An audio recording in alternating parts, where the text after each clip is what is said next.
জিনেরা বুঝতে পারে এখানে সুলমান নবী নাই, এটা কর।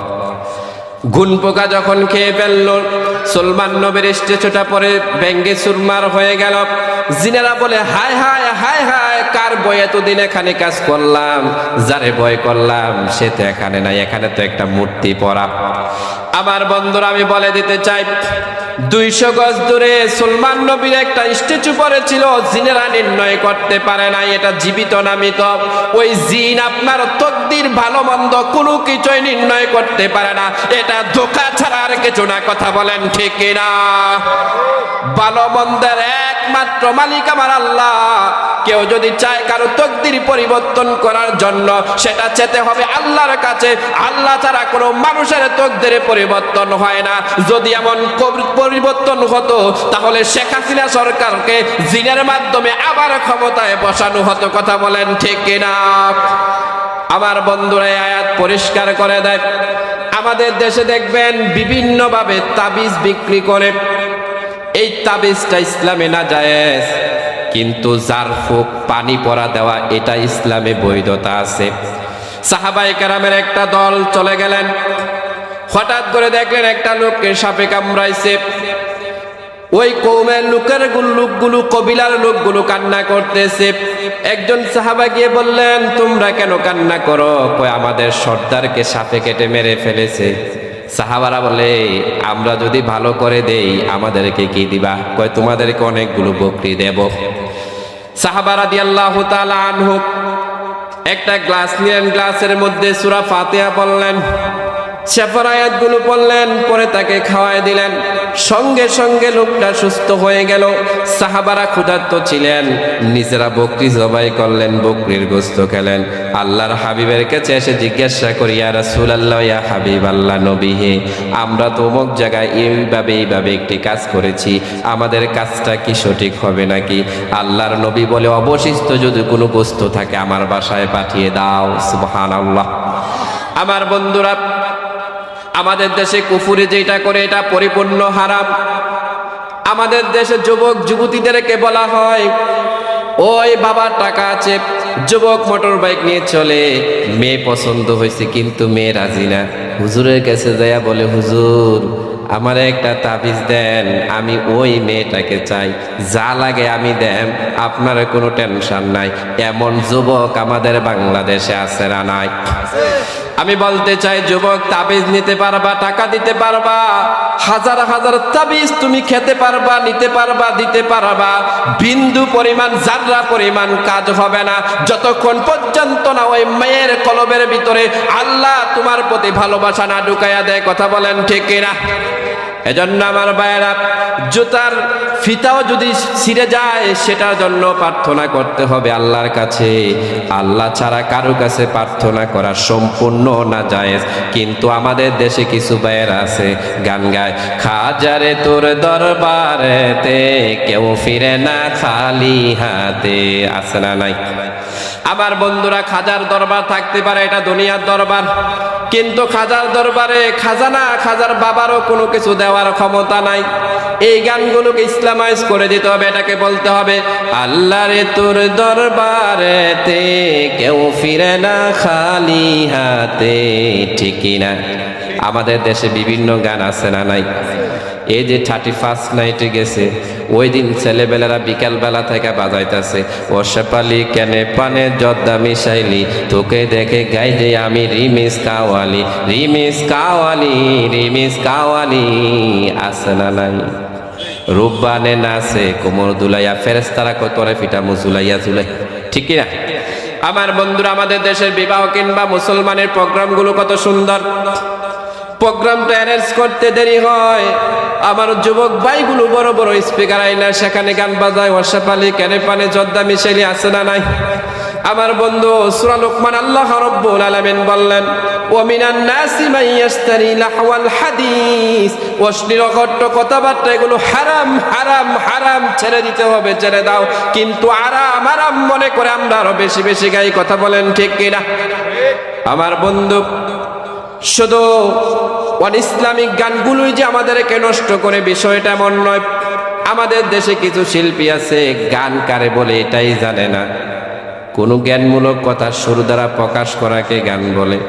আমাদের দেশে যে গান গায়, ও টুনির মা তোমার টুনি কথা শুনে না, সবার সাথে কথা বলে আমার সাথে না, এরকম আছে না নাই? এটার মধ্যে কোনো অর্থ নাই, কোনো রকমের কোনো কিছু নাই। একদিন মাটির ভিতরে হবে ঘর, ও মন আমার কেন বান্ধ দালান ঘর, এটার মধ্যে অর্থ আছে না নাই? আমার বন্ধুরা, আমি সেই বিষয়ে কথা বলতে চাই না, কিন্তু এরপর বলতে হয়। আজকে কিছু মুসলমান নামধারী আমার ভাইয়েরা এমন এমন গান গায়, যেই গানের মাধ্যমে আমাদের সমাজের মানুষগুলোর ঈমান চলে যায়। তারা গান গায়, কিরমান কাতিবিন রোজ হাসরের দিন আল্লাহর কাছে যদি করে অভিযোগ, আমরা বলবো আমরা সবাই ল্যাংটা মিয়ার লোক। আছে না নাই? আমি তো ল্যাংটা মিয়া বলছি, না ল্যাংটা আব্বা কয়। আছে না নাই? আমার বন্ধুরা, আলেম উলামারা এখানে আছে। আল্লাহ রাব্বুল আলামিন সূরা ফিতরের মধ্যে দুইজন ফেরেশতার কথা বলেছেন। একটা ফেরেশতা ডান কাঁধে আমল লেখে, আরেকটা ফেরেশতা বাম কাঁধে লেখে। আপনি ভালো করলেও লেখা হয়, মন্দ করলেও লেখা হয়। সেটা কিয়ামতের ময়দানে আল্লাহর কাছে দেয়া হবে। আল্লাহ বলবে, রে বান্দা তুই পড় তোর আমল নামা। এখন ওই লোকগুলো বলবে, ওই দিন যদি আল্লাহ তাআলা কিরমানের রিপোর্ট দেখানো হয়, আমরা বলবো আমরা ল্যাংটা মিয়ার লোক। আল্লাহ বলবে, ল্যাংটার সামনে পিছনে যা আছে সবাই তো দেখা যায়, রে ফেরেশতারা আর দেরি কেন, জিঞ্জিরা দিয়ে বাড়ি দিয়ে এই মুহূর্তে জাহান্নামে নিক্ষেপ কর। কথা বলেন ঠিক কিনা? এই সমস্ত ল্যাংটা ব্যাংটার সাথে আমাদের কোনো সম্পর্ক।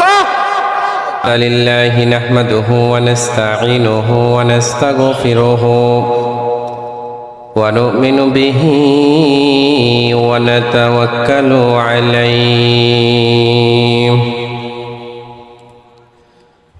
ونعوذ بالله من شرور أنفسنا ومن سيئات أعمالنا من يهده الله فلا مضل له ومن يضلله فلا هادي له أي فلن تجد له وليا مرشدا ونشهد أن لا إله إلا الله وحده لا شريك له الذي لا جد له ولا ند له لا مثل له ولا مثيل له لا وزير له ولا كفيل له لا شبه له ولا شبيه له لا ولد له ولا والد له وهو الواحد الفرد الصمد لم يلد ولم يولد ولم يكن له كفوا أحد ونشهد أن سيدنا ونبينا وحبيبنا وبشيرنا ونظيرنا وطبيبنا وطبيب أرواحنا وحبيبنا وحبيب ربنا محمدا عبد الله ورسوله أرسله بالحق بشيرا ونذيرا وداعيا إلى الله بإذنه وسراجا منيرا أما بعد فقد قال الله تعالى وفي كلامه المجيد وفي فرقانه الحميد أعوذ بالله من الشيطان الرجيم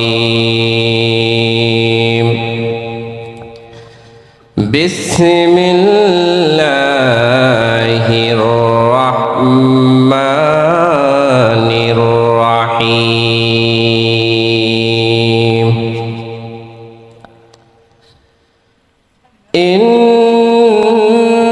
ইন্নাল্লাহা ওয়া মালাইকাতাহু ইউসাল্লুনা আলান নাবী ইয়া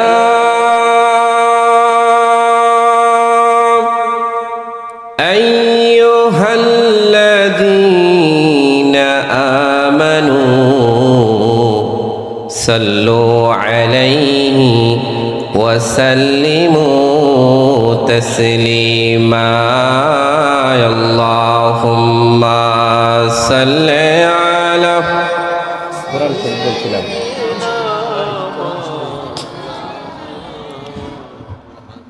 وعلى آل سيدنا مولانا মহাব্বতে পড়ি জোরে জোরে পড়ি নবীর প্রশংসা করি সকলে পড়ি আল্লাহুম্মা সাল্লি আলা ইকুটা কমাইয়া ওকে করে দাও وعلى آل سيدنا তুমি আছো হৃদয়ের গভীরে ভুলব তোমায় বল কি করে তুমি আছো হৃদয়ের গভীরে ভুলব তোমায় বল কি করে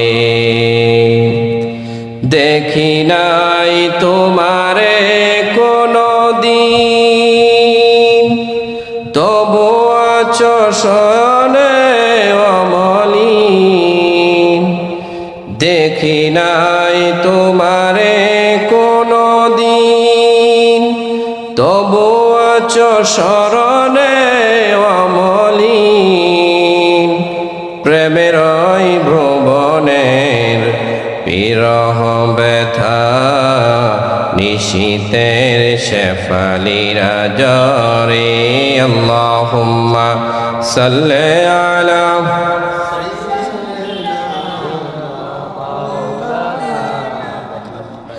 ওয়া আলা আলি সাইয়্যিদিনা মন আমার কাঁদে রে দিল আমার কাঁদে রে যেতে সোনার মদিনায় মন আমার কাঁদে রে দিল আমার কাঁদে রে প্রাণ আমার কাঁদে রে যেতে সোনার মদিনায় ওই মদিনা ধন্য হলো ওই মদিনা ধন্য হলো পে তোমার ঠিকানা আল্লাহুম্মা সাল্লি আলা মাওলানা মুহাম্মদ ওয়া আলা আলি সাইয়্যিদিনা সকলে পড়ছি আলহামদুলিল্লাহ আপনারা পোস্টারটি শুরু করেছেন বিসমিল্লাহির রহমানির রহিম দিয়ে পরম করুণাময় অসীম দয়াময় আল্লাহ তাআলার নামে শুরু করছি এই বিসমিল্লাহ কি আমাদের পোস্টারে থাকবে না আমাদের প্রতিটা কাজে কাজে থাকবে প্রতিটা ভালো কাজের শুরুতে বিসমিল্লাহ পড়লে বরকত দিবেন যিনি তিনি কে ঐতিহ্যবাহী শিমপুর কেন্দ্রীয় ঈদগাহ এতিমখানা মাঠ প্রাঙ্গণ এলাকাবাসীর উদ্যোগে 14তম তাফসিরুল কোরআন মাহফিল আজকের মাহফিলের সম্মানিত সভাপতি এই জনপদের মানুষ আমাদের সকলের প্রিয় অত্যন্ত শ্রদ্ধাভাজন জনাব আলহাজ আব্দুল খালেক কবিরাজ সাহেব আজকের মাহফিলের প্রধান বক্তা প্রধান আলোচক বিশিষ্ট ইসলামী চিন্তাবিদ সুমধুর কণ্ঠস্বর আমার অত্যন্ত কাছের প্রিয় বড় ভাই হাফেজ কারি মাওলানা শোয়েব আহমদ আশরাফি হাফিজাহুল্লাহ। আল্লাহ তাআলা আমাদের প্রধান অতিথিকে কবুল করুক, সকলের প্রতি আমিন। আমাকে রেখেছেন বিশেষ বক্তা, আপনাদের শুকরিয়া। আজকের প্রোগ্রামে আলোচনা করেছেন আমার বন্ধুবর, আমার প্রিয় ভাই, বিশিষ্ট ইসলামী চিন্তাবিদ, সুমধুর কণ্ঠস্বর হযরতে মাওলানা মুহাম্মদ ফরহাদ হোসাইন আল গিফারি হাফিজাহুল্লাহ। আল্লাহ তাআলা ফরহাদ সাহেবকে কবুল করুক, সকলে পড়ছি আমিন। আমার পূর্বেই যিনি আলোচনা করেছেন, চমৎকারভাবে কথা বলেছেন, হাফেজ মাওলানা মুহাম্মদ কামারুজ্জামান সাহেব। আল্লাহ তাআলা সকলকে কবুল করুক, সকলে পড়ছি আমিন। যেহেতু তাফসিরুল কোরআন মাহফিল, আমরা চেষ্টা করব কোরআন থেকে কথা বলার জন্য, ঠিক কিনা? হাদিস শরীফে আসছে মান ক্বালা সাদাকাবি, যে ব্যক্তি কোরআন দিয়ে কথা বলে সঠিক বলে। ওমান আমিলা উজরবি, যে ব্যক্তি কোরআন দিয়ে আমল করে সঠিক আমল করে। ওমান হাকামা আদালাবি, যে ব্যক্তি কোরআন দিয়ে বিচার করে সঠিক বিচার করে, ঠিক কিনা? সম্মানিত উপস্থিতি, আমরা আর ভূমিকাতে না গিয়ে আমরা সরাসরি মহাবিশ্বের মহাবিষয় মহাগ্রন্থ আল কোরআনুল কারীম থেকে কথা বলবো। আমরা আজকে যে বিষয়টি নিয়ে কথা বলবো, চমৎকার একটি বিষয়। আল্লাহ সুবহানাহু ওয়া তাআলা সূরাতু মারিয়ামে সাইয়েদানা মারিয়াম আলাইহিস সালামের সম্পর্কে বিস্তারিত বর্ণনা করেছে। আমি এই সূরার তাফসীর পড়তে গিয়ে আমি অবাক হয়েছি, আমি আশ্চর্য হয়েছি যে আল্লাহ সুবহানাহু ওয়া তাআলা একটা নারীর জন্য একটা সূরা ডেডিকেট করেছেন এবং ওই নারীর পরিবারের জন্য আরেকটা সূরা ডেডিকেট করেছেন। সুবহানাল্লাহ পড়বেন না? আমার বন্ধুরা, রব্বুল আলামিন বলেন বিসমিল্লাহির রহমানির রহিম ওয়াযকুর ফিল কিতাবি মারইয়াম, নবী হে আপনি বর্ণনা করেন কিতাবুল লিখিত মারিয়ামের ঘটনা। কোরআনুল কারীমের তাফসীর জানা করে তাফসীরে মাসারি যিনি লিখেছেন আল্লামা সানাউতুল্লাহ পানিপতি রহিমাহুল্লাহ। তাফসীর যিনি করবেন, তাফসীর করার জন্য প্রাথমিকভাবে তার চারটা জ্ঞান লাগবে, এলেম লাগবে। এক নাম্বার হলো যিনি কোরআন থেকে কথা বলবেন ওই কোরআন সহিভাবে পড়তে জানা। দুই নাম্বার কথা হলো ওই কোরআনের শাব্দিক অর্থগুলো জানা। তিন নাম্বার হলো যে কোরআন থেকে কথা বলবে, যে আয়াত নিয়ে কথা বলবে, ওই আয়াতের শানে নজুল জানা। চতুর্থ নাম্বারে ওই আয়াতের ব্যাখ্যা জানা। যদি এই চারটা এলেম নিয়ে প্রাথমিকভাবে কোরআন থেকে কেউ যদি কথা বলে, কোরআন থেকে বোঝার কিছুটা আশা করা যায়, কোরআন থেকে কিছু জ্ঞান মানুষ উপলব্ধি করতে পারবে। না হয় এমনি এমনি আপনি সাধারণভাবে তাফসীর করে, সাধারণভাবে আয়াতের তর্জমা পড়ে আপনি ওভাবে বুঝবেন না। কারণ কোরআনের এক একটা আয়াত, এক একটা শব্দ আল্লাহ তাআলা এগুলোকে মুজেজা করেছেন। এক একটার অর্থ অনেক গভীর, অনেক বিশালতা লুকিয়ে আছে।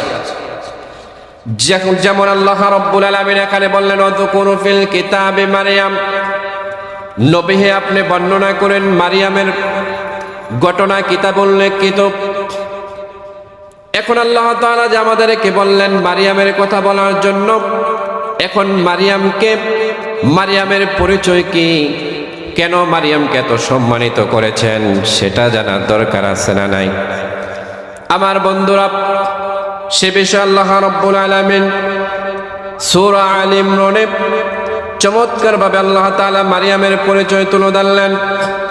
রব্বে কারীম বলেন ইন্নাল্লাহা আস্তাফা আদামা ওয়া নূহা ওয়া আলা ইব্রাহিমা ওয়া আলা ইমরানা আলাল আলামিন। রব্বুল আলামিন বললেন নিশ্চয়ই আমি এই পৃথিবীর মধ্যে মনোনীত করেছি সাইয়েদনা আদম আলাইহিস সালামকে এবং আদম আলাইহিস সালামের সন্তানদেরকে। আমি মনোনীত করেছি সাইয়েদনা নূহ আলাইহিস সালামকে, নূহ নবীকে। আমি মনোনীত করেছি সাইয়েদনা ইব্রাহিম আলাইহিস সালামকে। আমি মনোনীত করেছি সাইয়েদনা ইমরানকে। ইমরান নবী ছিলেন না। তাফসীরকারগণ ঐক্যমত পোষণ করেছেন তিনি একজন আবেদ ছিলেন, মুখলেস ছিলেন। তাফসীরের মধ্যে দুইজন ইমরানের নবীর নাম পাওয়া যায়। নবীদের বংশের মধ্যে দুজন ইমরান ছিলেন। একজন ইমরান ছিলেন সাইয়েদনা মূসা এবং হারুন আলাইহিস সালামের পিতা, তিনি ছিলেন প্রথম ইমরান। দ্বিতীয় ইমরান হলেন সাইয়েদনা মারিয়াম আলাইহিস সালামের পিতা ঈসা আলাইহিস সালামের নানাজান ইমরান। এখানে যে ইমরানের কথা বলা হয়েছে, দ্বিতীয় ইমরানের কথা বলা হয়েছে, ওই ইমরানকে সম্মানিত করার কারণ হচ্ছে আল্লাহ রাব্বুল আলামিন ঈসা নবীর মর্যাদার কারণে তাদেরকে সম্মানিত করেছেন। আদম আলাইহিস সালামকে আল্লাহ রাব্বুল আলামিন সর্বপ্রথমে পৃথিবীর জন্য মনোনীত করেছেন। পৃথিবীতে কোনো মানুষ নাই, মানুষ নামের কোনো অস্তিত্ব, কোনো প্রকার কোনো সম্ভাবনাই নাই। আল্লাহ তাআলা বলেন, হাল আতা আলাল ইনসানি হিনুম মিনাদ দাহরি লাম ইয়াকুন শাইআম মাযকুরা। ও পৃথিবীর মানুষেরা শোনো শোনো, তোমাদেরকে এমন একটা কাল অতিবাহিত হয় নাই যে সময় মানুষ নামক কোনো সৃষ্টি ছিল না, মানুষের কোনো অস্তিত্বই ছিল না, মানুষ এটা কল্পনাই করা যায় না। সে সময় আল্লাহ রাব্বুল আলামিন আদম নবীকে সরাসরি মাটি থেকে, কোনো মানুষ নাই, তিনি সরাসরি সৃষ্টি করলেন এবং আদম নবীর দেহের ভিতরে আল্লাহ রাব্বুল আলামিন নিজ কুদরতি হাতে তিনি রূহ সঞ্চার করে দিলেন। সুবহানাল্লাহ। এজন্য আল্লাহ রাব্বুল আলামিন বলেন, পৃথিবীর মধ্যে আমি আদম নবীকে মনোনীত করেছি, আদমের সন্তানদেরকে মনোনীত করেছি। দুই নম্বর আল্লাহ তাআলা নূহ আলাইহিস সালামের কথা কেন বললেন? আদম আর নূহ আলাইহিস সালামের সময়টুকুর মধ্যে মানুষগুলো ইসলাম ছেড়ে দিল, মূর্তি পূজায় মানুষগুলো মূর্তি পূজায় নিয়ে, মূর্তিকে নিয়ে যখন মানুষ উল্লাস করতেছে, মূর্তি পূজারী যখন হয়ে গেলেন, আল্লাহ রাব্বুল আলামিন এমন একজন নবী পাঠাইলেন, নবী ও রাসূল করে, তাকে লং টাইম হায়াত দিলেন। 950 বছর এই পৃথিবীর মধ্যে নবুয়তির জিন্দেগি করেছেন সাইয়েদনা নূহ আলাইহিস সালাম। তিনি 950 বছর তাবলীগ করলেন, দাওয়াতের কাজ করলেন। দেখা গেল মুষ্টিময় কিছু মানুষ ছাড়া আর কেউ ইসলামের ছায়ার নিচে আসে না। তিনি আর পারতেছেন, আল্লাহ রাব্বুল আলামিনের কাছে তিনি দোয়া করলেন, রব্বে কারীম, আপনার কুদরতে আলেমে যদি জানা থাকে এই জনপদের মানুষ ইসলাম কবুল করবে না, ইসলামের ছায়ার নিচে আসবে না, আল্লাহ তাআলা আপনি এই জনপদের মধ্যে, আল্লাহ তাআলা আপনি গজব দিয়ে মানুষগুলোকে শেষ করে দিন। আল্লাহ রাব্বুল আলামিন তার কুদরতে আলেমের মধ্যে তিনি দেখতে পাইলেন এই জনপদের মানুষগুলো আসলে ইসলামের পক্ষে আসবে না। সঙ্গে সঙ্গে মহা একটি প্লাবন দিয়ে দিলেন, বন্যা দিয়ে দিলেন। ওই পানির মধ্য দিয়ে পৃথিবীর যতগুলো মূর্তি পূজারীরা ছিল সবগুলো মানুষকে আল্লাহ রাব্বুল আলামিন মৃত্যুবরণ করায় দিলেন। সবগুলো মানুষের উপর গজব নাজিল হয়ে গেল। শুধু নূহ আলাইহিস সালামের অন্তর্ভুক্ত যারা ছিল, যারা নূহ আলাইহিস সালামের নৌকার মধ্যে উঠতে পেরেছে, আল্লাহ তাআলা তাদেরকে শুধু মনোনীত করেছেন। সুবহানাল্লাহ। আমার বন্ধুরা, এজন্য আল্লাহ তাআলা বললেন, আমি নূহ আলাইহিস সালামের সন্তানদেরকে মনোনীত করেছি। এরপর আল্লাহ তাআলা বললেন, আমি ইব্রাহিম নবীকে মনোনীত করেছি। তাফসীরকারগণ বলেছেন, সাইয়েদনা ইব্রাহিম নবীকে মনোনীত করার কারণ হলো আখিরি জামানার পয়গম্বর নবী মুহাম্মদ রাসূলুল্লাহ সাল্লাল্লাহু আলাইহি ওয়াসাল্লাম ওই ইব্রাহিম নবীর বংশে জন্মগ্রহণ করেছে। এখনো ইব্রাহিম নবীর বংশের মানুষ পৃথিবীতে আছে না নাই? আমার বন্ধুরা, এরপর আল্লাহ রাব্বুল আলামিন বললেন, যুররিয়াতাম বা'দুহা মিন বা'দ, তারা একে অপরের বংশধর। আল্লাহু সামিউন আলিম, নিশ্চয় আল্লাহ মহা শ্রবণকারী এবং মহাজ্ঞানী। এরপর আল্লাহ রাব্বুল আলামিন বললেন, ইয ক্বালাত ইমরাতু ইমরান রাব্বি ইন্নী নাযারতু লাকা মা ফী বাতনি মুহাররারান ফাতাকাব্বাল মিন্নী ইন্নাকা আনতাস সামিউল আলীম। আল্লাহ রাব্বুল আলামিন বললেন, যখন ইমরানের স্ত্রী হান্না বিনতে ফাকুস তিনি যখন দেখতে পাইলেন একটা পাখির বাচ্চাকে খাবার খাওয়াচ্ছে, তিনি চিন্তা করলেন যে মহান রব পাখিকে বাচ্চা দিতে পারে, ওই মহান রব মানুষকেও সন্তান দিতে পারে। কথা বলেন ঠিক কিনা? আমার বন্ধুরা, ইমরানের স্ত্রীর সন্তান নাই, তিনি বায়ুবিদ্ধ হয়ে যাচ্ছেন। তিনি আল্লাহ রাব্বুল আলামিনের কাছে প্রার্থনা করলেন, রব্বে কারীম, ওই পাখিকে তুমি যদি বাচ্চা দিয়ে থাকো, আমি হান্না বিনতে ফাকুসকেও তুমি নিরাশ করিও না, আমাকে একটা সন্তান দাও। আল্লাহ রাব্বুল আলামিন তার এই দোয়া কবুল করলেন। যখন তিনি বিশ্বাস করলেন, ইয়াকিন আনলেন তার বাচ্চা ধারণ হয়েছে, তার বাচ্চা হবে, তার প্রেগনেন্ট হয়েছে, তখন তিনি আল্লাহ রাব্বুল আলামিনের কাছে দোয়া করলেন, ইন্নী নাযারতু লাকা মা ফী বাতনি মুহাররারান ফাতাকাব্বাল মিন্নী। হে আমার রব, আমাকে আপনি যেই সন্তানটা দিচ্ছেন, এই সন্তানটাকে পৃথিবীর সব কিছু থেকে আমি মুক্ত করে আপনার জন্য আমি তাকে উৎসর্গ করে দিলাম। তৎকালীন সময় আল্লাহর অতি নিকটবর্তী হওয়ার জন্য একটা মাধ্যম ছিল আল্লাহ তাআলার কাছে সন্তানকে উৎসর্গ করে দিয়ে বাইতুল মুকাদ্দাসের খাদেম কিংবা খাদ্দামা হিসাবে দেওয়া। তিনি আল্লাহর কাছে বললেন, ইন্নাকা আনতাস সামিউল আলিম, নিশ্চয়ই আপনি শ্রবণকারী এবং মহাজ্ঞানী। আল্লাহ রাব্বুল আলামিন তার দোয়া কবুল করলেন। যখন তিনি সন্তান প্রসব করলেন, এবার তিনি বললেন, ফালাম্মা ওয়াদআতাহা ক্বালাত রব্বি ইন্নী ওয়াদআতুহা উনসা। হে আমার রব, আমি তো সন্তান প্রসব করেছি, ভালো কথা, কিন্তু আমি তো একটা কন্যা সন্তান প্রসব করেছি। যেহেতু মসজিদের জন্য তিনি মান্নত করেছেন, খাদ্দামা হিসাবে, খাদেম হিসাবে তিনি মসজিদে দিবেন, সেজন্য সন্তানটা হওয়ার দরকার ছিল পুরুষ। কথা কোন ঠিক কিনা? কিন্তু সন্তানটা হলো মেয়ে। এখন তিনি আল্লাহ তাআলার কাছে বলছেন, ওয়ালাইসা যাকারু কাল উনসা, যদিও এটা মেয়ে হয় কিন্তু এটা পুরুষ সন্তান চাইতে উত্তম। সুবহানাল্লাহ বলেন। তাফসীরকারগণ বললেন, এখানে আল্লাহ তাআলা কেন উত্তমের কথা বললেন?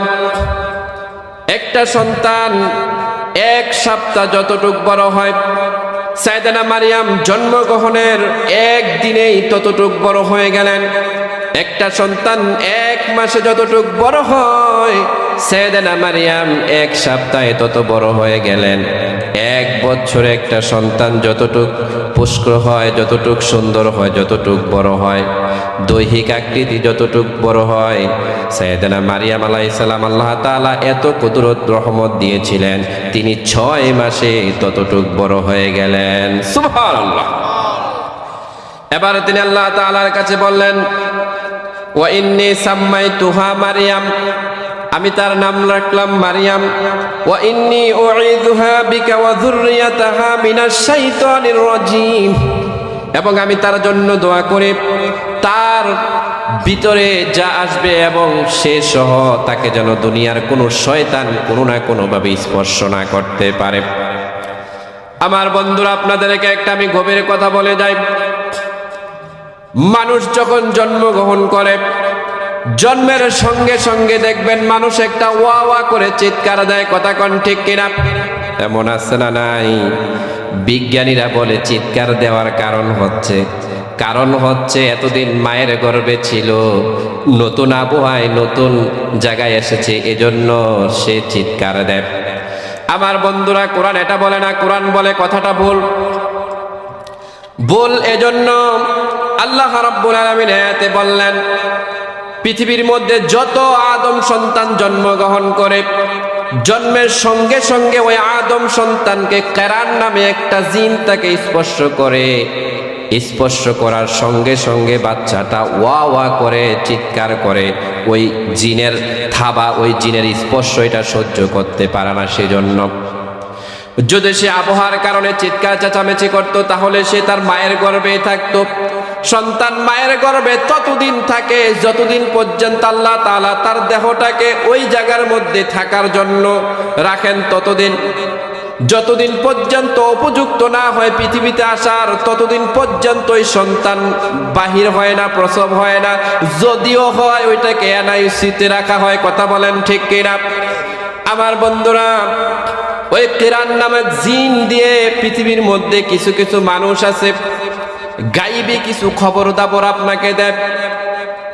এজন্য আপনি মনে করেন যে ওই জিনের মাধ্যমে আপনার তকদির পরিবর্তন হয়ে গেছে, আপনার ভাগ্য পরিবর্তন হয়ে গেছে, আপনি অনেক কিছু জেনে গিয়েছেন। এরকম হয় কি হয় না?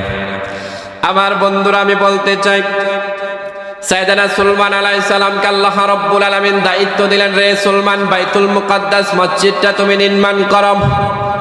সাইয়েদনা সুলাইমান আলাইহিস সালাম বাইতুল মুকাদ্দাস কিভাবে নির্মাণ করবে?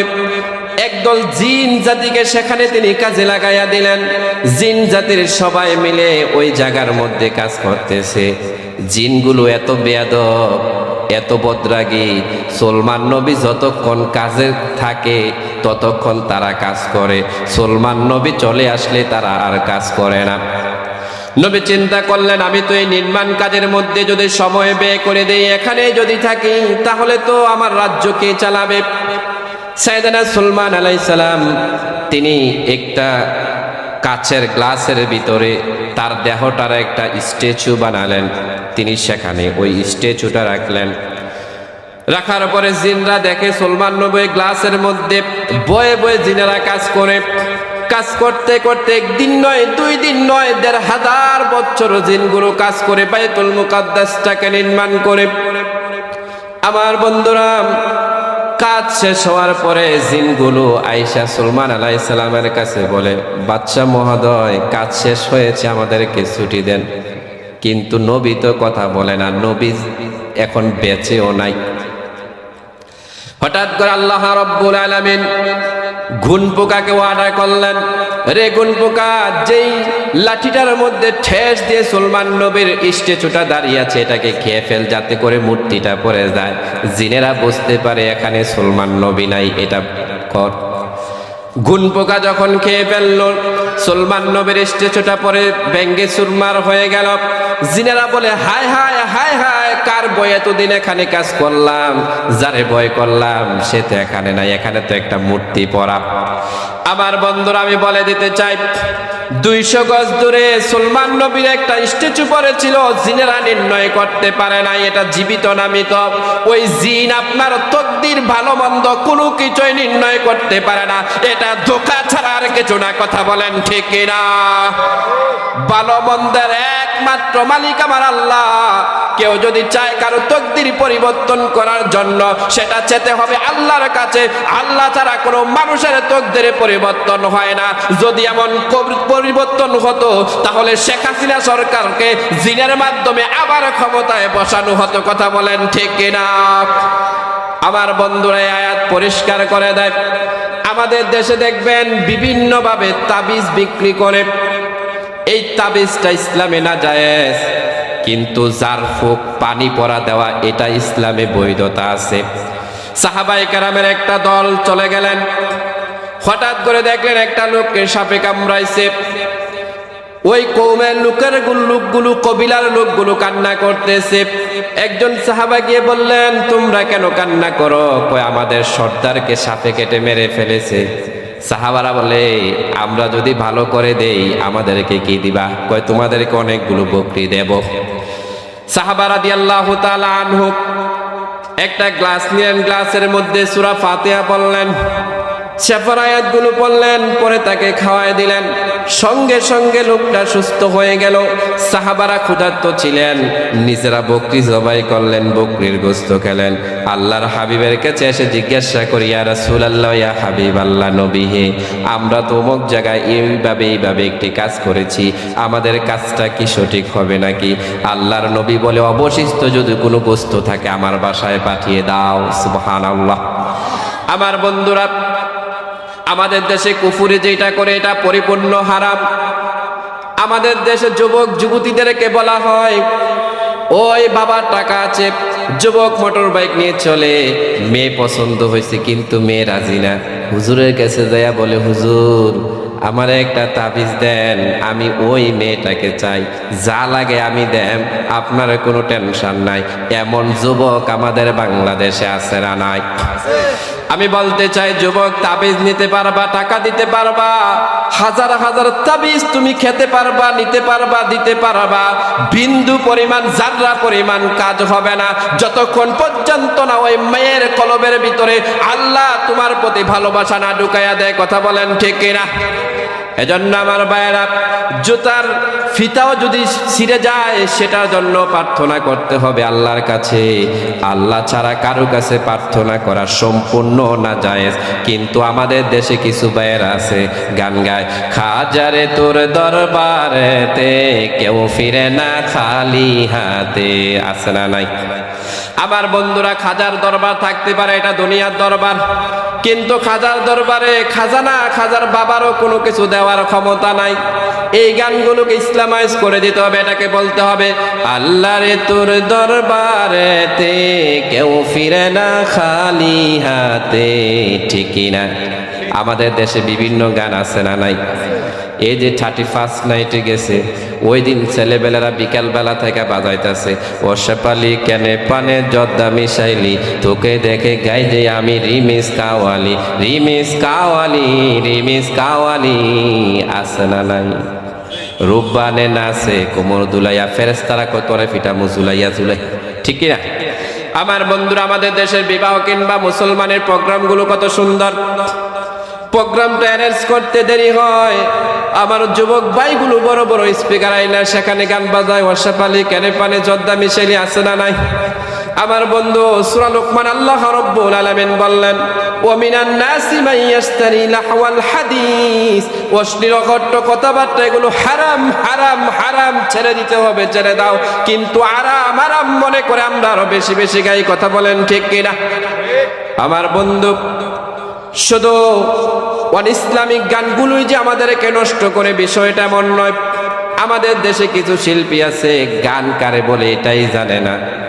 কোনো জ্ঞানমূলক কথা সুর দ্বারা প্রকাশ করাকে গান বলে। আমাদের দেশে যে গান গায়, ও টুনির মা তোমার টুনি কথা শুনে না, সবার সাথে কথা বলে আমার সাথে না। এরকম আছে না নাই? এটার মধ্যে কোনো অর্থ নাই, কোনো রকমের কোনো কিছু নাই। একদিন মাটির ভিতরে হবে ঘর, ও মন আমার কেন বান্ধ দালান ঘর। এটার মধ্যে অর্থ আছে না নাই? আমার বন্ধুরা, আমি সেই বিষয়ে কথা বলতে চাই না, কিন্তু এরপর বলতে হয়। আজকে কিছু মুসলমান নামধারী আমার ভাইয়েরা এমন এমন গান গায়, যেই গানের মাধ্যমে আমাদের সমাজের মানুষগুলোর ঈমান চলে যায়। তারা গান গায়, কিরমান কাতিবিন, রোজ হাসরের দিন আল্লাহর কাছে যদি করে অভিযোগ, আমরা বলবো আমরা সবাই ল্যাংটা মিয়ার লোক। আছে না নাই? আমি তো ল্যাংটা মিয়া বলছি, আর ল্যাংটা আব্বা কয়। আছে না নাই? আমার বন্ধুরা, আলেম উলামারা এখানে আছে। আল্লাহ রাব্বুল আলামিন সূরা ফিতরের মধ্যে দুইজন ফেরেশতার কথা বলেছেন। একটা ফেরেশতা ডান কাঁধে আমল লেখে, আরেকটা ফেরেশতা বাম কাঁধে লেখে। আপনি ভালো করলেও লেখা হয়, মন্দ করলেও লেখা হয়। সেটা কিয়ামতের ময়দানে আল্লাহর কাছে দেয়া হবে। আল্লাহ বলবে, রে বান্দা তুই পড় তোর আমল নামা। এখন ওই লোকগুলো বলবে, ওই দিন যদি আল্লাহ তাআলা কিরমানের রিপোর্ট দেখানো হয়, আমরা বলবো আমরা ল্যাংটা মিয়ার লোক। আল্লাহ বলবে, ল্যাংটার সামনে পিছনে যা আছে সবাই তো দেখা যায়, রে ফেরেশতারা আর দেরি কেন, জিঞ্জিরা দিয়ে বাড়ি দিয়ে এই মুহূর্তে জাহান্নামে নিক্ষেপ কর। কথা বলেন ঠিক কিনা? এই সমস্ত ল্যাংটা ব্যাংটার সাথে আমাদের কোনো সম্পর্ক আল্লাহ আমার প্রভু আমার নাহি নাহি বয়, আমার কিসের সংখ্যা, কোরআন আমার ডঙ্কা, ইসলাম আমার ধর্ম, মুসলিম আমার পরিচয়। ঠিক কিনা? কাজী নজরুল কত সুন্দরভাবে মুসলিম জাতিকে কত কিছুই না তিনি উপহার দিয়ে দিলেন। কাজী নজরুল বললেন, দুঃখেই ব্যঙ্গে পড়ে না যে বীর পুরুষ, বাধার প্রাচীর দেখে হয় না বেহুশ, দুর্জয় দুঃখে সুখে তাকে খুঁজিয়াজ, দুর্জয় দুঃখে সুখে তাকে খুঁজিয়াজ, সকল ব্যথার বোঝা বইতে পারে, সব জ্বালা যাতনাও সইতে পারে, বিপদ আপদ এলে আল্লাহকে ডাকে, তার দয়ায় করুণা ভরসা রাখে, হারায় না হুঁশ সেই তো মানুষ, সেই তো মানুষ। ঠিক না? বিপদ আপদ আসলে আপনারা কাকে ডাকেন? সবাই তো বললেন না, কাকে ডাকেন? আর বিপদ আপদের মধ্যে ধৈর্য ধরতে কে বলেছেন? আমরা হতাশ হয়ে যাই, আমরা পাগল পারা হয়ে যাই। ঠিক না?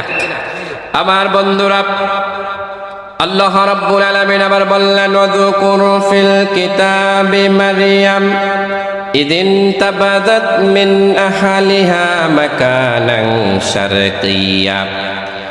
নবী আপনি বর্ণনা করেন মারিয়ামের ঘটনা। মারিয়াম হলেন ইমরানের কন্যা, হান্না বিনতে ফাখুসের মেয়ে, যিনি বাইতুল মুকাদ্দাসের খাদ্দামা ছিলেন, যার তত্ত্বাবধানে ছিলেন, তার তত্ত্বাবধায়ক ছিলেন সাইয়েদনা জাকারিয়া নবী। আমার বন্ধু, আল্লাহ রাব্বুল আলামিন ওই জাকারিয়া নবীর মাধ্যমে মারিয়ামের তত্ত্বাবধায়কতা রেখেছেন। সেখানে মারিয়াম দীর্ঘদিন যাবৎ অবস্থানরত অবস্থায় যখন বড় হলেন, বড় হওয়ার পরে তিনি একদিন ইদিন তাবাদাত মিন আহলিহা মাকানান শারকিয়্যা, তার পরিবার বর্গ থেকে তিনি একটু অন্তরালে গেলেন, পূর্ব দিকে গেলেন। ফাত্তাখাযাত মিন দুনিহিম হিজাবা, তিনি পর্দা করলেন। কেন করলেন, কি কারণে করলেন? তাফসীর কারকগণ দুইটা ব্যাখ্যা দিয়েছেন। এক নাম্বার ব্যাখ্যা হলো, পৃথিবীর মধ্যে যত নারী আছে প্রত্যেক নারীরা এমন একটা বয়সে উপনীত হয় যে বয়সে নারীদের একটা মাসিক পিরিয়ড হয়। ওই পিরিয়ডের পরে নারীরা ম্যাচুরিটি লাভ করে সন্তান ধারণ ক্ষমতার যোগ্যতা রাখে। কথা কোন ঠিক কিনা? আমার বন্ধুরা, মা বোন যারা শুনছেন, তাফসীরের মধ্যে আয়াতের ব্যাখ্যা হলো, দুনিয়ার নারীরা তুমি যখন এই সময় উপনীত হবা, তোমার যখন ওই সময় পড়বে, তুমি ঘরের মধ্যে অবস্থান করবা, তোমার আসবাবপত্র, তোমার কাপড়গুলো তোমার ভাইয়ের চোখের সামনে দিবা না, তোমার বাবার চোখের সামনে দিবা না, কারণ ওই সময় তুমি খুব পবিত্র এবং হেফাজতে থাকতে হবে আল্লাহর। কারণ আল্লাহ রাব্বুল আলামিন এরপরেই তোমাকে এই পৃথিবীর মধ্যে একজন আদম সন্তান আল্লাহ তাআলা তোমার মাধ্যমে সৃষ্টি করবেন। কথা বলেন ঠিক কিনা? তুমি হয়তো বা ভেবেছো এই সন্তানটা সাধারণ সন্তান, কিন্তু এমনও হতে পারে এই সন্তানটা আব্দুল কাদের জিলানী হয়ে যেতে পারে। কথা কোন ঠিক কিনা? এমনও হতে পারে এই সন্তানটা জগৎ বিখ্যাত একজন মুহাক্কিক আলেম হয়ে যেতে পারে। কথা কোন ঠিক কিনা? আমার বন্ধুরা, এজন্য ওই সময়টা খুব সিরিয়াস। তিনি যখন ওই সময়ের মধ্যে একটু অন্তরার হলেন, হেজাবা পর্দা করলেন, আল্লাহ রাব্বুল আলামিন বলেন, ফাআরসালনা ইলাইহা রূহানা ফাতামাসসালাহা বাশারান সাওয়্যা। ওই সময় আল্লাহ রাব্বুল আলামিন জিবরাইল আমিনকে মানব সুরতে মারিয়ামের সামনে পাঠাইলেন। মারিয়াম যখন জিবরাইল আমিনকে মানব সুরতে একজন পুরুষ আকৃতিতে দেখলেন, মারিয়াম ভয় পেয়ে গেলেন। সতী সাধবী নারী যারা তোমাদের জন্য আল্লাহ রাব্বুল আলামিন মেসেজ দিচ্ছে। মারিয়াম যখন ওই যুবককে দেখতে পেলেন, মারিয়াম আল্লাহ রাব্বুল আলামিনের কাছে বলে, ক্বালাত ইন্নী আউযু বিররহমানি মিনকা ইন কুনতা তাকিয়া। ও যুবক, তুমি যদি দয়াময় আল্লাহ তাআলাকে ভয় করো, ইন্নী আউযু বির রহমান, ওই রহমানের কাছে তুমি হতে আমি আশ্রয় প্রার্থনা করি। আমাদের এই কুমিল্লা জেলার মধ্যে অনেক যুবক আছে, এদের ভাবি আছে, বড় ভাই আছে, বড় ভাইগুলো প্রবাসে থাকে, কত কষ্ট করে ওই মরুর প্রান্তরে কাজ করে মাসে মাসে টাকা পাঠায়। দেখা যায় ওই ভাবি একা থাকার কারণে অনেক সময় দেবর আর ভাবির মধ্যে একটা 2 নাম্বারি সম্পর্ক হয়ে যায়। কথা কোন ঠিক কিনা? আমার বন্ধুরা, জানায়ের মধ্যে, কবিরা গুনার মধ্যে কয়েকটা বড় ধরনের কবিরা গুনাহ আছে।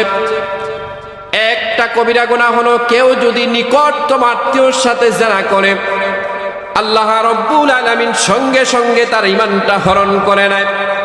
কারণ ওই জায়গায় জেনা করলে বিবাহের ব্যবস্থা থাকে না, একটা পরিবারের মধ্যে সর্বহারা হয়ে যেতে হয়, সব ধ্বংস হয়ে যেতে হয়। অন্য দূরবর্তী জায়গায় যদি জেনা করে, সেখানে বিবাহ কিংবা বিভিন্ন পর্যায়ে এটাকে মিটমাট করার ক্ষমতা থাকে। কিন্তু পরিবারের মধ্যে ভাবি কিংবা চাচাতো বোন কিংবা মামাতো বোন কিংবা ফুফাতো বোন, এই সমস্ত জায়গায় যদি এই কাজগুলো হয়ে যায়, এটার মধ্যে বিরাট একটা গোত্রীয়ভাবে সমস্যা হয়। সেজন্য আল্লাহ রাব্বুল আলামিন এই সমস্ত জেনাকারীকে আল্লাহ তাআলা লানত করেছেন। আমার বন্ধুরা, সাইয়েদানা মারিয়াম বললেন, ওই দয়াম আল্লাহ তাআলার কাছে আশ্রয় চাই। ও আমার মা বোনেরা, জীবনে যদি কখনো এমন যুবকের হামলায় পড়ে যাও, নিঃস্ব নিঝুম রাতে একাকিত্ব অবস্থায় যদি কোনো পুরুষ তোমাকে হামলা করে, তুমি বলবা মারিয়ামের মতন, ও যুবক, আমি আল্লাহ রাব্বুল আলামিনের কাছে আশ্রয় প্রার্থনা করি তোমার হতে। আল্লাহ কি কসম করে বলে যাই, আল্লাহর নামের দোহাই যদি কোনো নারী কোনো পুরুষে দেয়, এখনো পর্যন্ত কোনো মুসলমানের সন্তানের সাহস হয় নাই ওই আল্লাহর নামকে ওভারটেক করে ওই নারীকে হামলা করবে। কথা বলেন ঠিক কি না? আমার বন্ধুরা, আল্লাহ রাব্বুল আলামিন বলেন, ক্বালা ইন্নামা আনা রাসূলু রাব্বিক। ও মারিয়াম, তুমি ভয় পেও না, তুমি নার্ভাস হয়ো না, তুমি চিন্তিত হয়ো না। যেই যুবকটা আমি পাঠিয়েছি এটা আমার রূহানা জিবরাইল, আমি আল্লাহ রাব্বুল আলামিনের পক্ষ থেকে এসেছে। মারিয়াম বললেন, কেন এসেছে? যুবক বলে, লিআহবালাকি গুলামান জাকিয়া। মারিয়াম, তোমাকে একটা পবিত্র পুত্র সন্তানের সুসংবাদ দেওয়ার জন্য। মারিয়াম তো আরো নার্ভাস হয়ে গেলেন, আরো পাগলপাড়া হয়ে গেলেন। মারিয়াম বললেন, ক্বালাত আন্না ইয়াকুনু লি গুলামু ওয়া লাম ইয়ামসাসনি বাশারু ওয়া লাম আকু বাগিয়া। হায় হায়, কেমন করে আমার সন্তান হবে? কেমন করে আমার সন্তান হবে? আমার তো বিবাহ হয় নাই, আমাকে তো দুনিয়ার কোনো পুরুষ স্পর্শ করে নাই, আবার আমিও তো কোনো ব্যভিচারী নয়, কেমন করে আমার সন্তান হবে? আল্লাহ রাব্বুল আলামিন বললেন, ক্বালা কাযালিক, এইভাবে, ক্বালা রাব্বুকা হুয়া আলাইয়া হাইন, যেভাবে তোমার রব চায় সেভাবেই তোমার সন্তান হবে। এবার আল্লাহ রাব্বুল আলামিন বললেন, ও মারিয়াম, জানো নাকি কেন এই সন্তান পৃথিবীতে আমি পাঠাবো? রব্বে কারীম আবার বললেন, ওয়ালিনাজআলাহু আয়াতাল লিন্নাসি ওয়া রাহমাতাম মিন্না ওয়া কানা আমরাম মাকদিয়া। আল্লাহ রাব্বুল আলামিন বললেন, পৃথিবীতে আমি 4 ক্যাটাগরিতে মানুষ সৃষ্টি করেছি। 1 নাম্বার, আমি মানুষ সৃষ্টি করেছি, ওই যে আমি ওয়াজের শুরুতে বললাম, মানুষের কোনো অস্তিত্ব নাই, মানুষের কোনো রকম, মানুষের কোনো কথাবার্তা নাই। ওই সময় আল্লাহ রাব্বুল আলামিন সাইয়েদানা আদম নবীকে সরাসরি মাটি থেকে সৃষ্টি করেছেন। মানুষ যে মাটির সৃষ্টি, এটার বৈজ্ঞানিক একটা ব্যাখ্যা আছে। মানুষ সৃষ্টি হয় বীর্য থেকে, নুতফা থেকে। আমার শিমপুরের বাইরে একটু বলতে হবে, মানুষ কি থেকে সৃষ্টি হয়? বীর্য থেকে। বীর্য সৃষ্টি হয় রক্ত থেকে, রক্ত সৃষ্টি হয় খাবার থেকে, খাবার সৃষ্টি হয় মাটি থেকে। তাহলে বলতে হবে মানুষ কিসের সৃষ্টি? আবার এই মানুষকে আল্লাহ রাব্বুল আলামিন মাটিতে দাফন করে। কথা কোন ঠিক কিনা? আমার বন্ধুরা, 2 নম্বরে কোনো মানুষ পৃথিবীর মধ্যে নাই, কিন্তু একজন পুরুষ আছে, কোনো নারী নাই। ওই পুরুষ থেকে সাইয়েদানা মা হাওয়া আলাইহিস সালামকে এত সৌন্দর্য লাবণ্য দিয়ে অপরূপা করে সৃষ্টি করেছেন। সাইয়েদানা আদম নবী দেখা মাত্রই পাগল হয়ে আলহামদুলিল্লাহ বললেন। আল্লাহ রাব্বুল আলামিন সঙ্গে সঙ্গে বিবাহ দিয়ে দিলেন। আমাদের দেশে যারা কাজী সাহেব আছে বিবাহ পড়ায়, মাসালা শুনেন, বিবাহের মধ্যে নারী আর পুরুষের কাছে গিয়ে বলে বিসমিল্লাহ কবুল বলেন। বিসমিল্লাহ কোথায় বলতে হবে, আলহামদুলিল্লাহ কোথায় বলতে হবে এটাই জানে না।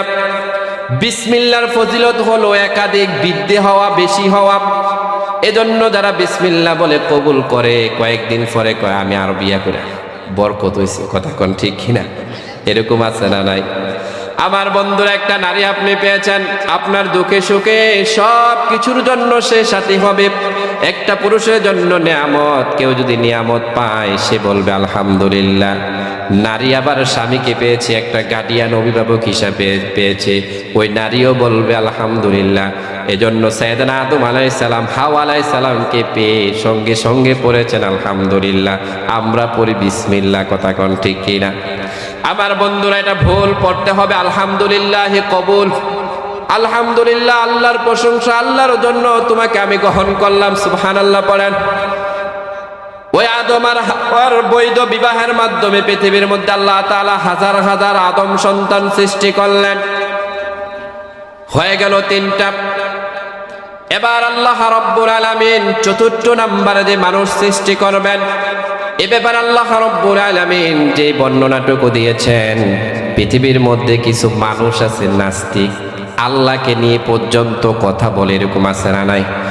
কিছু শিক্ষিত উল্লুখাপাটা কপাল পোড়া বলে আনসিং is nothing, there is no God, যেটা দেখা যায় না সেটা মানা যায় না।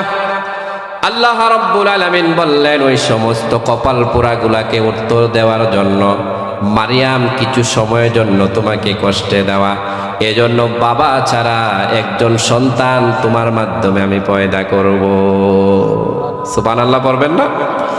আমার বন্ধুরা, আল্লাহ রাব্বুল আলামিনের পরে বললেন ফাহামালাতুহু ফান্তাদাবাত বিহি মাকানান কাসিয়া। অতঃপর মারিয়াম পেটের মধ্যে সন্তান গর্ভধারণ করলেন। এখন বাবা নাই, মেয়েটা মসজিদের মধ্যে ছিলেন। এখন যদি কেউ এলাকাবাসী শুনে সে সন্তান জন্ম দিবে, এতদিন মানুষ তাকে বিভিন্ন খাবার দাবার খাওয়াইতো, ভালো খাবারগুলো নিজেরা না খাইয়া ওই মারিয়ামকে খাওয়াইতো, সবাই জানতো আবেদা সলেহা।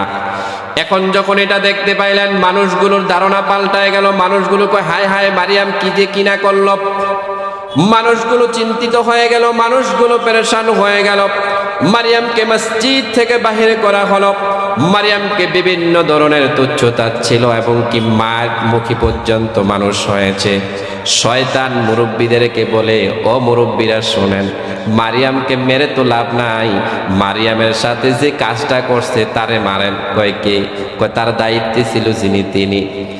জাকারিয়া নবীর কথা বলে দিল। জাকারিয়া নবীকে আবার কওমের লোকগুলো দৌড়ান দিলেন। জাকারিয়া নবী কোনো কিছুই বুঝলেন না, কোনো কিছুই জানলেন না, কিন্তু অস্ত্র নিয়ে মানুষ যখন হামলা করতে লাগলেন, জাকারিয়া নবীও দৌড়াইছো দৌড় কাইলো দৌড়, দৌড়তে দৌড়তে একটা জঙ্গলের মধ্যে গেলেন। গিয়ে দেখলেন বিশাল একটা গাছ। জাকারিয়া নবী বলে, গাছ আমি আল্লাহর পয়গাম্বর, আমাকে আশ্রয় দে, মানুষ আমাকে মেরে ফেলবে। গাছ নবীর কথা শুনলেন, নবীকে গাছের মধ্যে ঢুকাইয়া দিলেন। শয়তান চিন্তা করলেন এই মানুষগুলো যদি লোকটাকে না পায়, মানুষগুলো পাগল পাড়া হয়ে যাবে। লোকটাকে নির্ণয় করার জন্য জামাটা টেনে ধরলেন। জাকারিয়া নবীর জামাটা টেনে ধরার কারণে নবী গাছের মধ্যে ঢুকেছেন কথা সত্য, কিন্তু তিনি যে গাছের ভিতরে আছেন ওই জামা বাহির হওয়ার কারণে তাকে দেখা যাচ্ছে। লোকগুলো আইসা হঠাৎ করে দেখতে পায় না, কয় কোথায় গেল কোথায় গেল। একটা লোক বলল, ওই যে দেখো জামা দেখা যায়, গাছের ভিতরে ঢুকেছে। সঙ্গে সঙ্গে ওই গাছটাকে করাত দিয়ে কেটে নেওয়ার সিদ্ধান্ত নিলেন।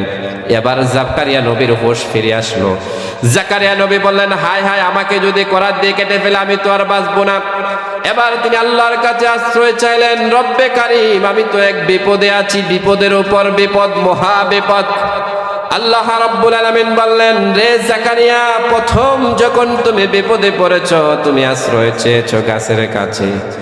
আল্লাহ রাব্বুল আলামিন বললেন, আমি তো তোমাকে প্রথম যখন বিপদে পড়েছো আমার কাছে আশ্রয় চাও নাই, তুমি গাছের কাছে চেয়েছো। তুমি বড় ধরনের একটা শিরক করে ফেলেছো, যে শিরক আমি পছন্দ করি না। রে জাকারিয়া, তোকে শাস্তি দেয়া হলো পৃথিবীর মধ্যে তোকে করাত দিয়ে কেটে ফেলা হবে, ছিঁড়ে ফেলে তোকে শহীদ করা হবে। একটা উফ করে শব্দ করা যাবে না। উফ শব্দটা যদি তুমি করো তোমার নবুয়তির খাতা থেকে তোমার নামটা কেটে দেয়া হবে। জাকারিয়া নবী আল্লাহ রাব্বুল আলামিনের ফয়সালাতে অটল থেকে তিনাকে শাহাদাত করা হলো, তিনাকে করাত দিয়ে ছিঁড়ে ফেলা হলো। তারপরও জাকারিয়া নবী একটা চিৎকার দেয় নাই। আল্লাহু আকবার। আমার ভাইয়েরা, আল্লাহ রাব্বুল আলামিন এই জাকারিয়া নবী এবং মারিয়াম আলাইহিস সালামের ঘটনা কুরআনুল কারীমের সূরা মারিয়ামের মধ্যে সুন্দরভাবে বর্ণনা করেছেন। কথাটা শেষ করি। তো যাই হোক, আলহামদুলিল্লাহ যতক্ষণে বলেছি কোরআন ও হাদিসের দৃষ্টিকোণ থেকে বলার চেষ্টা করেছি। এরপরও যদি আমার মুখ ফসকে কোনো ভুল ইনফরমেশন বেরিয়ে যায়, ক্ষমা সুন্দর দৃষ্টিতে দেখার জন্য আহ্বান করছি। মা আসসালাম, আসসালামু আলাইকুম ওয়া রাহমাতুল্লাহি ওয়া বারাকাতুহু।